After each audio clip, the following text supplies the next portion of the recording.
这里是由阿维塔冠名播出的背后生生不息篇，新豪华就选高端智能电动汽车阿维塔。宁德时代，选电车看电池，认准宁德时代。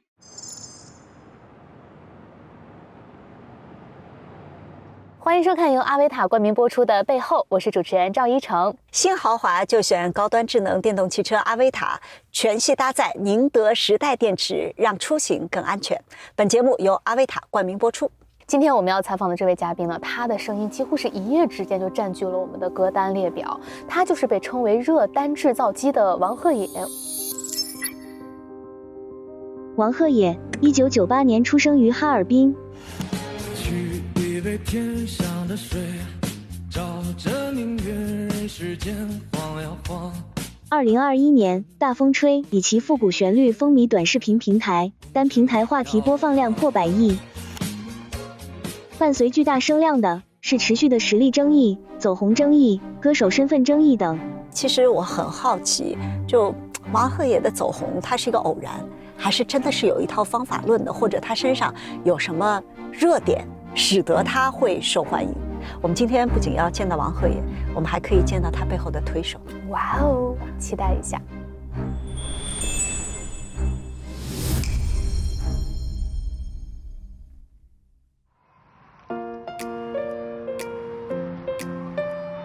Hello， Hello， 老师好。王鹤野你好，来。贼冷，冷吗？今天还好吧？还好。那上车吧，老师。你平时你哈尔滨人，你怕啥冷啊？哈尔滨人，我都是温室里的花朵。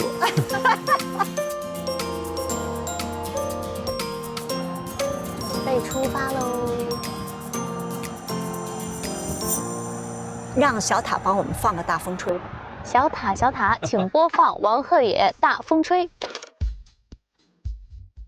取一杯天上的水，照着明月人世间晃呀晃。对，我就想看看你听自己的爆火歌曲的时候是兴奋还是尴尬。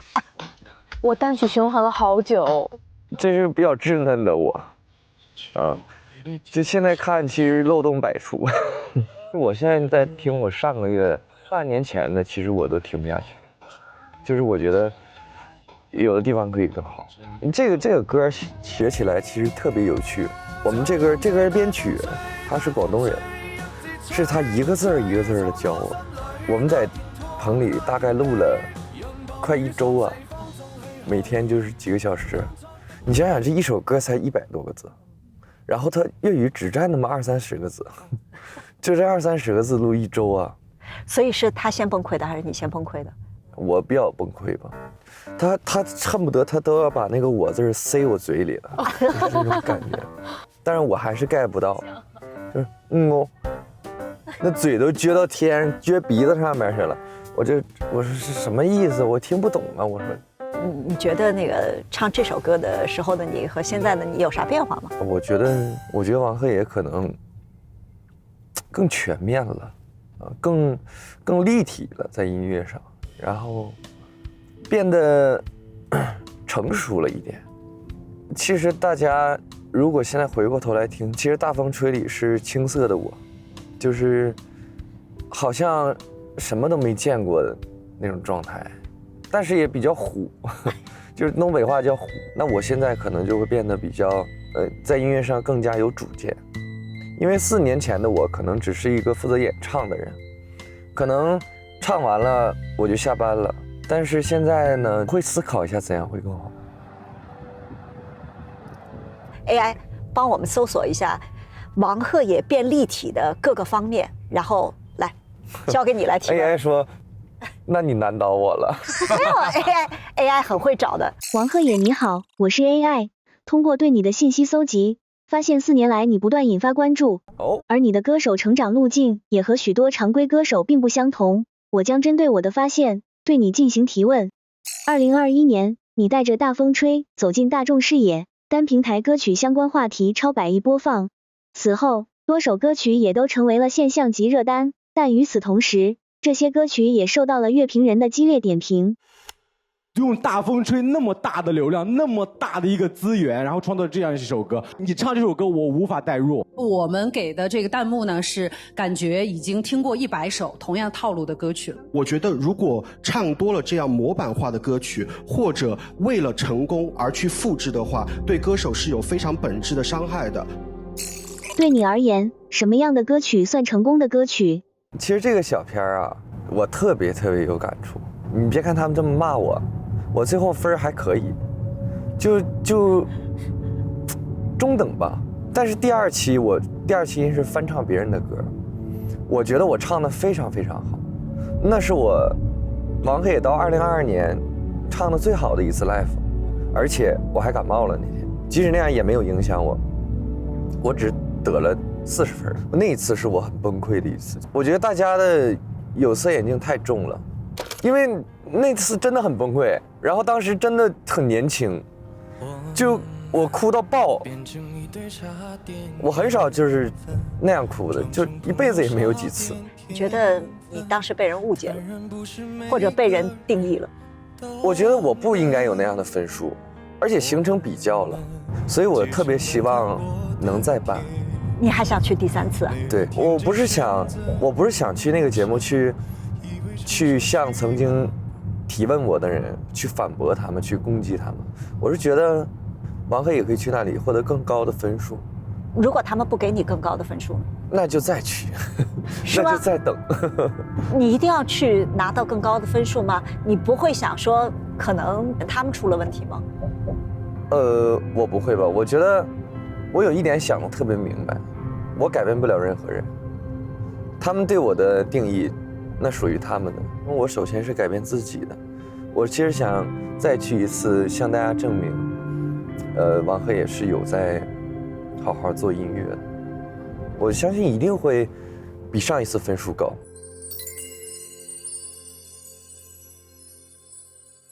所以现在的你认为什么是成功的歌曲？我觉得成功歌曲要看这个人是怎么想的。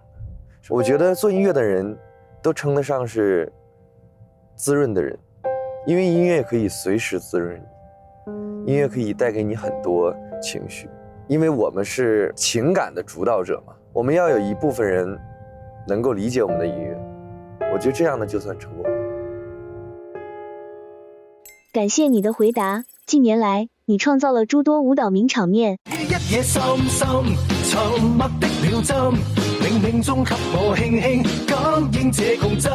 OK， 你觉得挑战赛对你音乐传播的加成占几成？这个舞蹈挑战赛啊，0分吧。我觉得这个博大家一笑啊，当然这个是王黑野完成度很高的一支舞蹈了，因为我确实人高马大的，确实是四肢不太发达。团队要让你练舞这件事儿对你来说，崩溃吗？对，我有学过，我还真就出国学过，但是没人信，跟老师没关系，就可能我没学进去吧啊，可能他对我要求太高了，也真的是流过汗的，在舞蹈室。你学了多久啊？我学了2个月啊。后来是你告别老师的，还是老师告别你的呀？后来就是彼此也没有联系。你知道世界上最冷淡的离开就是不说离开，可能他连跟我说话的想法都没有了，就你走吧。就是你知道大家看完你跳舞，然后大家就很想参加挑战赛，如果你上来就得100分，就没有人参加挑战赛了喽。对，没错，大家都想超越我，但是大家发现其实超越王黑也是很简单的一件事情。现在在社交媒体上传播一首歌，跟当年其实不太一样。今天其实让大家都可以参与进来，对，它会为你的传播加分的。是的，是的，啊，现在也是一个新的时代了。那其实我们能做的就是比别人做得更好。感谢你的回答，在综艺领域，你留下了不少爆笑场面。哎，你参加过校园十佳歌手吗？参加过。你拿名声了吗？我出道4年半，第一次有人问我这个问题，亚军。真的？真的亚军。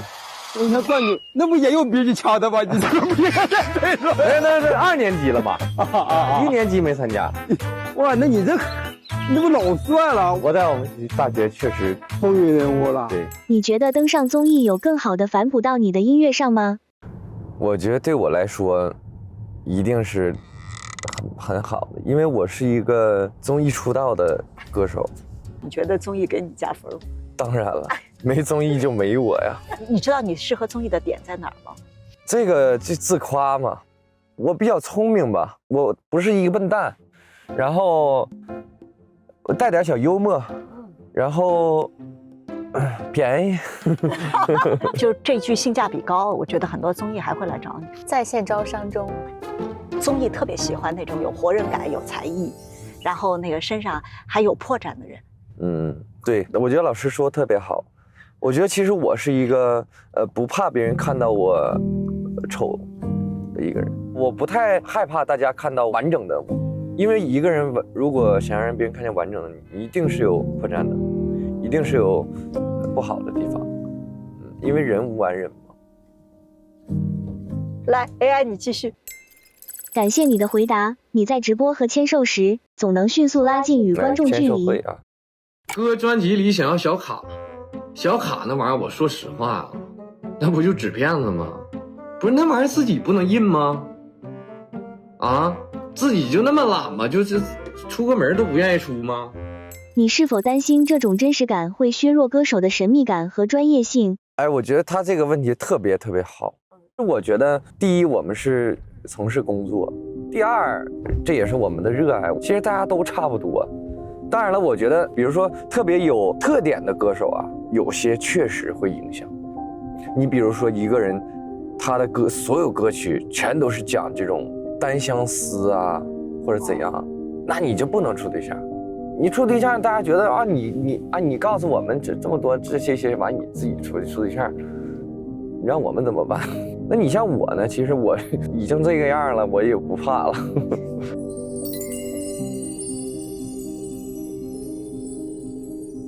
我其实有个真问题，就是我特想知道，如果你出道不在你们公司，不在好乐无荒，你觉得你有可能会变成一个这么火的歌手？我觉得不会，一定不会。就我公司不指着我挣钱，是吗？到现在都是。我跟我老板特别好，我很幸福的一点，他在我眼里不是一个 boss， 而是一个哥。他做什么事都要先征求我的意见，就是他会先问你，贺野这个事情你想不想做？就比如说这个晚会你想不想去？我说我不想去，我说我想去成都玩。他说那你去谢兰城，这也行，真的。所以你选活动有啥标准吗？比如说生生不息，就是你选他的原因。有没有一个人可以拒绝生生不息啊？你当时籍籍无名的时候，公司签你的原因是啥？他很喜欢我的嗓音，他很喜欢我的唱歌时这种百变的状态。他最早就是刷抖音刷到我，当时我在抖音上发段子，我不露脸的，当时就找过来的公司很多呀，真的很多。好乐就找了我好几次，当时我没毕业嘛，我就先去趟北京吧，咱也没咋出过省，就当溜达当旅游了。因为去北京我还同时还有别的公司要面试，但是呢那个好乐离机场近，然后呢我也先答应了好乐，我说我先去瞅一眼。然后当时我比较胖，170斤啊，但我个儿大，其实你看起来也可以，也不算是那么的肥胖吧。我就进去了，然后就聊，说哎，小伙儿个儿还挺高哈，长得一般也能接受，反正唱歌也不耽误。你说你想想吧，公司也是就，你要是签就签，不签也不逼你，对不对？咱也不是说给你一个那个暗黑协议。然后当时公司给我听了几首歌，就是公司写的，大风吹就在里面。我当时我觉得大风吹一般，因为有的歌很好。当时给我听的歌有啥？有大风吹，有秒针也是我的，对。然后有时光背面的我，这歌老师可能没听过，但这歌也足够火。我当时因为自己没有歌曲，我心想这公司好，还送歌。我当时想着，我说我有自己一首歌啊，那我得多厉害，那我在我们学校不炸了吗？我说他们承诺你那歌就归你了，就是你进来分分钟发掉。真的？我说这公司好，听进来就有歌唱，还是我自己的。我当时我特别睿智，因为我比较聪明，我说我可不能让他们坑了我。我找那个律师事务所，我说那个哥们儿，你帮我审一下合同，我说你看有没有能陷害我的条款。这律师也很有意思啊，律师说，有几个雷区我帮你排一下，但这个呢，你要想修改，这是额外的价钱啊。我一看这几个好像也还好吧，啊，我说那拉倒吧，这钱我就不花了。就这个世界上没有一句完整的话，那话可能会导致什么什么后果，如果你经历了什么，会导致什么什么后果，它是这样的。所以我觉得那就还好了。我把这事儿跟涛哥说了，涛哥在那笑了，办公室笑了。他说你这样，咱们呢签的时间长点，但是呢你要想解，公司也不留你，你看这样行不行？我说这好啊，你说哪儿找啊？是的，你找不到啊，你说你想解就解，对不对？当然了，解的时候你什么不能带走，我觉得那也没毛病。我说那下一家我还去吗？北京堵车，你知道吗？我说那家我还去吗？那家在海淀，我一看通州到海淀太远了，有点。啊，想想拉倒，我说就这个吧，相信直觉。我们现在正在开往你的公司，然后呢，对，因为我们其实特别好奇，就你们公司不光在你一个人身上有成功，你们公司推了大量的爆款的单曲，是，所以其实我很好奇，就是它一定有一套方法论。对，我觉得有方法论的，当然这个方法论前提是胆大，因为公司一年就做那么几首歌啊，公司可以在一首歌上投入非常非常大的心血。因为很多版权公司呢，比如说他底下有很多写手，他走量，比如说一年给我干个5000首，对不对？我们发个5000首歌，哪一首中了就中了，他们这也是一个方法，一定会中的。但公司呢，一年你比如就3-4首。我约了你们公司的左三好啊，左哥他是推手，但他不是写歌的，但他是个很有趣的人。反正我们一块儿坐下来聊一聊，好啊，实在太好奇了。就是他一定有一套新的方法论，是现在很多的公司并没有去理解的部分。那你们可要听好了哦。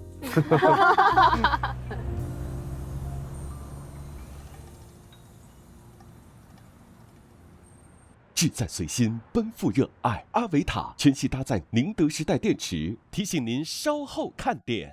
大家信念感比较强，我相信吸引力法则，我觉得这件事也一定会成功。我们像曾相识相爱的饭一次。我希望大家记住的还是一个热爱音乐的我。适可而止。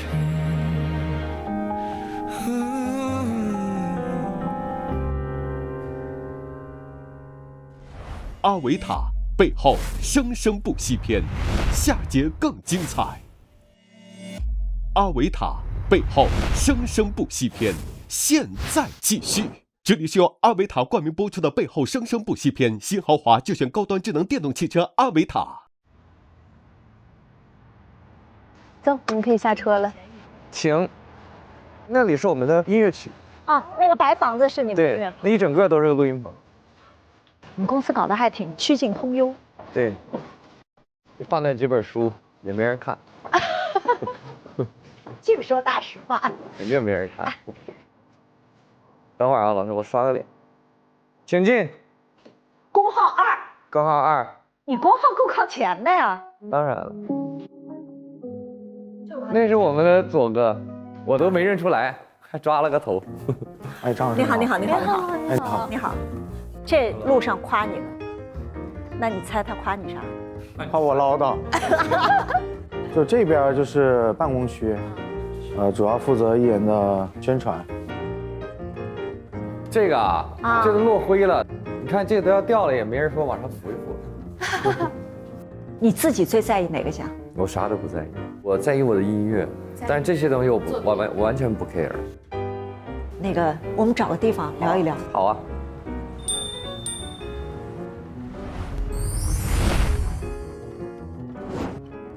你们当初觉得自己有把握能把他给捧红吗？我觉得最有把握的是他唱的歌一定会火。就一定的意思是？对，就一定。你们通过啥来确定了一定呢？好的音乐作品，好的嗓音。你们当初觉得《大风吹》是个特别好的音乐作品？对的，在发《大风吹》那个时候，因为在那个阶段，比如说我们研究前一年或者大前年，然后这个市场上它没有火的粤语歌，对吧？那粤语歌其实又是很多人就从小就听过来的歌，但是那个阶段就很少嘛。那我们就决定就出一首粤语歌。制作人包括写这首歌的刘老师，他跟我说过一个很牛的一个点，他就说《大风吹》这个歌其实是给北方人听的。无论是东北人还是河北人，就北方人听到这个歌都能唱两句。你现在事后说你是特别接受啊，说给北方人听的粤语歌有它火的空间。哎，我觉得这首歌没有发之前，你凭啥说一定啊？就一定的背后是啥呀？一定的背后是我们已经对于就是说怎么做好一首歌曲的完整的一个链路，就是精品化的制作，然后精品化的营销，然后一首歌一个项目来做，就只为做好这一件事啊。我觉得其实啊，还是就大家干劲十足，信念感比较强，大家都有必胜的把握，就是吸引力法则。我觉得这件事也一定会成功。我要把你们那个火过的歌都给你们列出来。星辰大海，你的答案。从前那个女孩，深深，白梨花，篇章，白杨，莫问归期，大风吹，秒针，晚风心里吹。在今天这个环境底下，可能第一次听到这个歌就在社交媒体上，所以它的推广一首歌的方法或者选择一首歌的姿态会有什么变化吗？那么首先我们个人都会觉得它是一首好的音乐作品，然后它是有传播力的一首歌曲，我们会给它设计在营销上，比如说舞蹈啊、妆造啊，然后等等这样的一些就是能让短视频的用户他们去使用的这样的一个场景，然后用来做 BGM 啊，因为现在在短视频这个平台上，你可能只能用10几秒才能吸引到人，那你这个10几秒里面你肯定包含了 BGM 就音乐。那 BGM 的营销其实就是当下我们从事音乐行业的人大部分都在做的一件事情。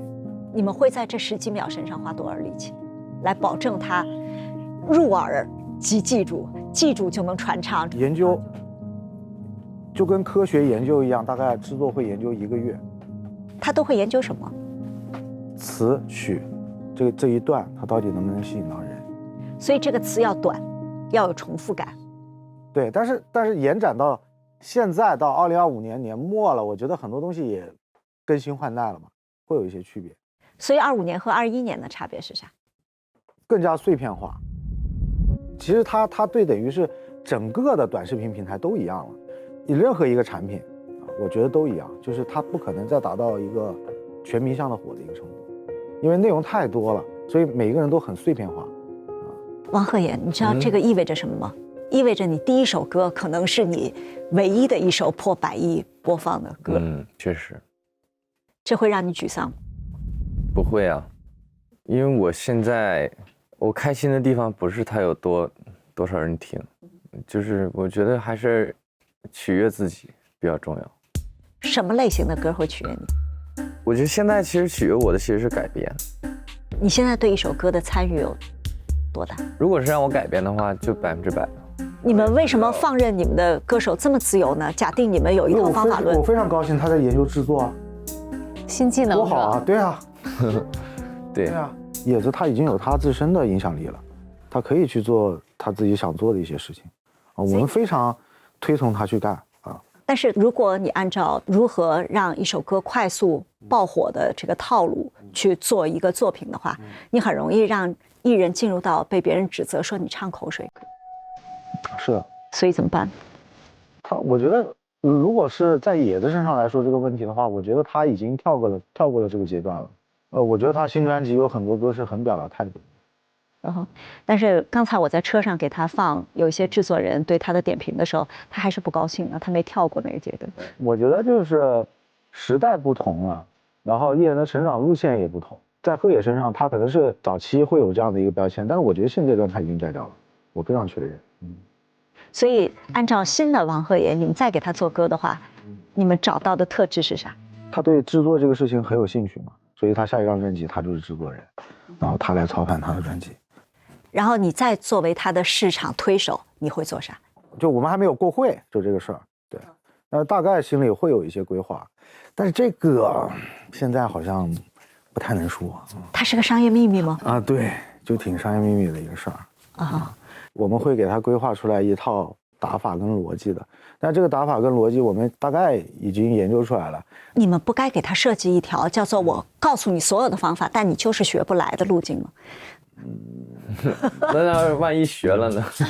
哎，我告诉你，你身上有一些别人学不来的地方。那确实。咱们研究一下，你身上有什么东西是别人学不来？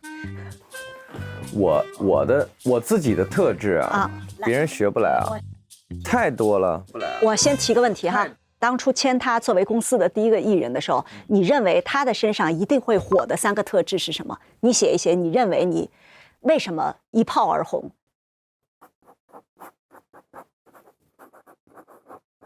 ？3、2、1，亮一下。嗓音形象简单。哎呀，跟我一样的。简单。你们默契过吗？没聊过，没聊过。我发誓没有聊过。然后他的嗓音的特殊的点在，因为我们从事这个行业很多年了，我们就觉得鹤野的嗓音是很有吸引力的。这个东西你没有办法去具体化它，你会感受到。对 ，OK， 形象呢？形象是我们当时没见过他，就能发展吗？差不多就行，就没那么恶劣嘛。他说他第一次来面试的时候，你们对他的评价是个儿还挺高，长得不算太好看吧，唱歌也够了。你们当初真的是这么说的吗？说的比这难听了。想签一个人的时候需要保守一点，给他降低点预期。对，降低点预期嘛。那说说你说的简单和你说的简单是不是同一个简单吧？你觉得自己简单在？我身上没有合同啊，当时。历史背景简单。然后我也没有发过歌曲，也没有出道。就有特质，就是他的可塑性就很强。他随便让你们素吗？重点是听话吗？听话，真的听话。他不是那种被动工作型的，他是非常主动工作型的一个人。那我出下一个题，你们接着写啊。王鹤野今天已经有他的影响力和知名度了，如果公司想继续让他火，他一定要做的3件事情是。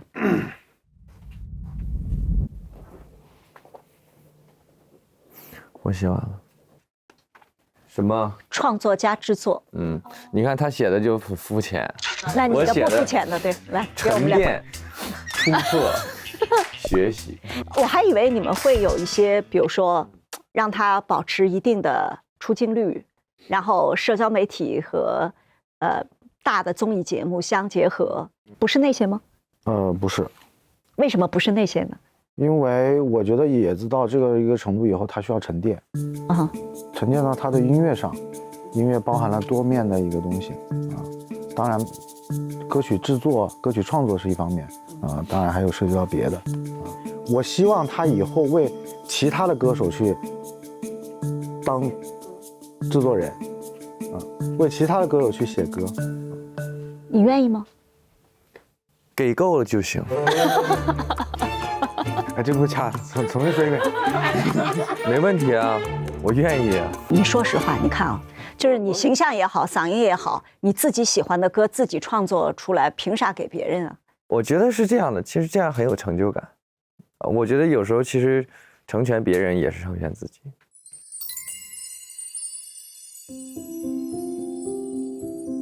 他现在已经在很用心的在做这件事了。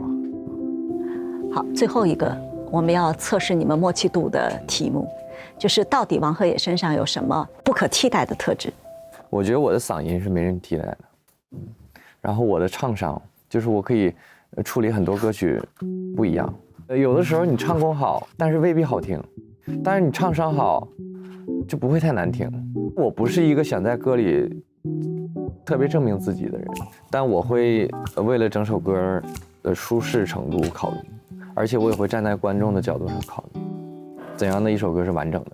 你很愿意大家在卡拉 OK 里可以重新唱你的歌，有些歌手并不愿意。我觉得我做的一切都是希望大家能回味，能影响大家的情绪，能让大家在某一个特定的时期，比如说你开心了，比如说你难过了，比如说你在开车，比如说你在卡拉 OK， 你能想起到我的歌，这是很多情境。但是其实我做的很简单，就是和大家产生连接。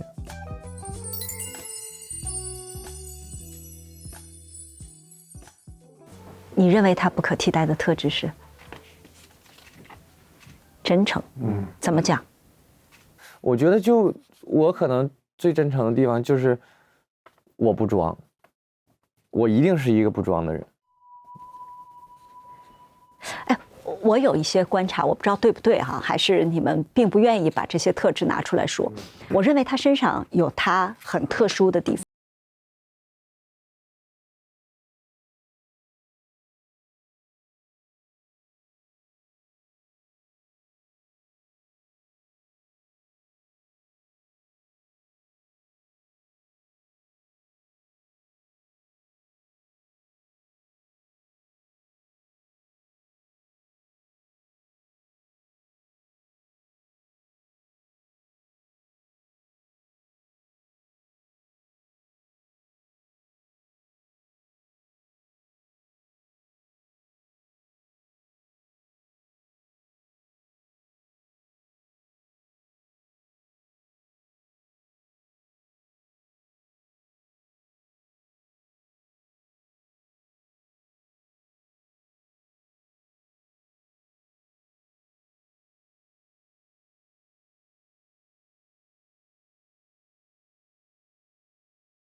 你觉得你自己进步的点在哪儿？唱歌啊和演唱是两回事啊。唱歌呢，你只需要把歌唱好，在我看来，演唱是要走进别人心里的。那你就要想，怎么唱才能走进别人心里？因为我听过很多人唱一首歌，在我心里是有高低的。最近几年翻唱综艺特别多，然后有的歌曲呢被大家翻来覆去的用。哦，我竟然能听出谁唱的是最垃圾的，谁唱的是最好的。为什么他唱的最好？我发现不是他的唱功有多好，是他真的很真实的在唱，很走心的在唱。我觉得往往这种作品是能留下来的。我们要不是一个公开播出的节目，我就让你点评别人唱歌。当然了，不点。看的 reaction， 那个太有意思了。你觉得特有意思，对吧？然后你们公司立刻跳出来说，这不是这不行，我也知道不行啊，我不会干这件事。你敢啊，我就整。我敢啊，我整不了，从行到拉是吗？对，我敢啊，你看你们公司立刻说不。那这个没法评，因为这东西呢，咱要是说咱明天不干了，咱随便，咱还得干了。但是你其实内心是会去找别人这么唱尬了，所以你会避免那种尬的状况。如果是一个很聪明的人，一定会学习。哦，还可以这样，这是很重要的。你们有共通的运营方式吗？没有，我内部会有一个非常简单的可以直接说出来的打法，就是爆款开路，综艺提速。你们做运营的时候，第一级火箭是爆款，第二级是综艺，有第三级火箭吗？当然有，很多事情就是落实到最后就是你自身了，你的自身升到一个高度以后，再往高的，那就看你的天花板到哪了啊。那天花板到哪儿的时候，那就是真的是人，与给你多少配套没有关系了。所以你们会管理他们？管啊。你们都管啥？管吗？我们管他的地方就是简简单单生活。你现在觉得让你重选一遍，你会选择一个这么公众的生活方式吗？我再选一遍，我还是会这样，但我可能会走得更快吧，因为如果知道这一切的话，你的目的就很明确了。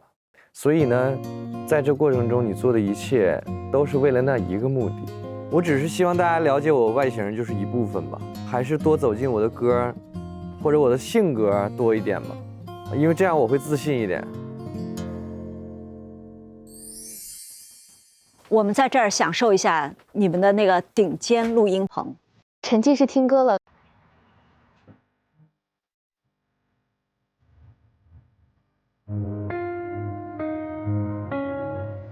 一座看着海，让情绪被风吹散，但是我不明白，一点都是个沉默，怎么能让回忆松开我？怎么能让时间倒着走？你离开后，我又熬了很久。怎么你名字寥寥几个字，却这么有回忆的影子？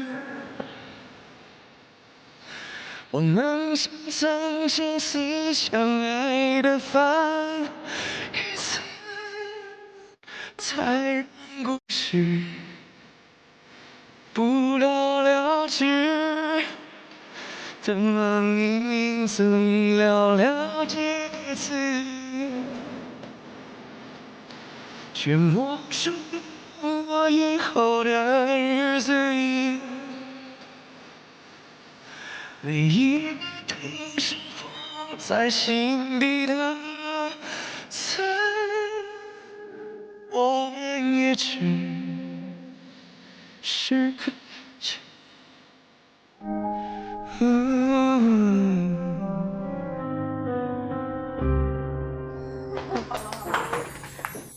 哎，我其实还有最后一个问题。我21年听到你唱《大风吹》的时候，我当时的判断就是，可能在社交平台上一首歌的流行的方式，我觉得你会是烟花，但我其实没想到，就事隔4年多，你还能展现你更多的立体的这一面。所以你设想过你10年后会是谁吗？10年后还是我呀。我希望大家记住的还是一个热爱音乐的我，因为热爱音乐，我就会有很多冲动，我有很多热烈，就这些一定是真实发生的。我最怕的就是10年后我不热爱了，因为那样的话就会一切都没有意义了。所以你期待10年以后大家看到的王鹤野依然是一个热爱音乐的人。没有这么火，你在意吗？我在意啊。当然了，那肯定是更好一点。站上更大的舞台。我的梦想就是我能开很多次演唱会。多少万人呢？那一场怎么着得有个3万人吧。因为这是很难的事情，1万人和3万人是2个概念的事情。我希望以后如果可以的话，就去体育场演一演，然后再以后20年后的我呢，就回到 live house。为啥20年以后又回来泡子了呢？因为我这个人很奇怪，我真的会这样想，就等我真的就是有一天，我真的说什么都做了，我一定回到 live house， 用最简单的设备去和大家见面，最真实的。因为我们现在所有一切演唱会的演唱，其实是被包装过的，我们的音响都是世界上最好的音响，我们的调音师也是非常顶级的，这一定和硬件有关。那我希望有一天，当我非常非常厉害了，我真的希望就随便抓一把话筒，也不需要给我调，这种我觉得是最好的，像谈话一样。对，我把我的缺点全告诉大家，就是我演唱的所有的瑕疵，我的一切，用最近的方式告诉大家，我一定要等到这一切。